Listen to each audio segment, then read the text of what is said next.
Welcome all of you, the viewers of Poland Daily Culture. My name is Maria Kądzielska, and we take you again to the journey through jazz and soul. And the question is how to become a professional musician and a very, I would say, important and popular musician. This is also always a hard question. We have Stan Breckenridge, an expert in this, who managed to went through.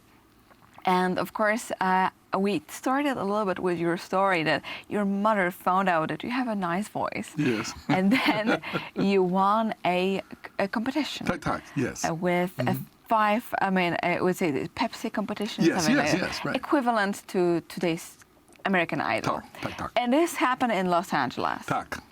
So it opened some of the doors for you. Oh my goodness, that opened many doors. So I decided that as a child, I always wanted to go to the university, right? And so I decided after we graduated from high school, I decided not to continue with the group. I wanted to go to college. The group continued. They recorded a couple of albums, great, and I'm glad that I went to college because then my life even, I was inspired by so many people, by so many things from that point on. So you kind of quit being a part of the band, yes? That's right. Which is, of course, tempting. Yes. And you chose the college. That's right. So more like sophisticated education. Yes. But of course, music, yes? Yes, of course. So I should point out that the summer of 1970, I was with a group called the Southern California Youth Chorale. This was a group of some of the, let's say, best students out of high school, and we would tour Japan, Hawaii, etc. That was an eye-opening experience for me. I was 18 years old, and this was my first time going outside of the U.S., and so this experience was wow. I mean, I'd been to, of there course, are Mexico. Other people not speaking English. Yeah, there are other people out there, yes, and so that was an eye-opening experience, and so it was at that moment that I had the traveling bug as to why I'm right here in Poland. And you traveled through a lot of world because you also taught at different universities later on as a musicologist. Yes. So I went to school to receive my Bachelor of Arts degree, which was actually in voice. I wanted to be a choral conductor because I was so influenced by my choir conductor in high school, Mr. Lawrence Shore, and I just thank him so much, right? Teachers, big teachers, yes, so important.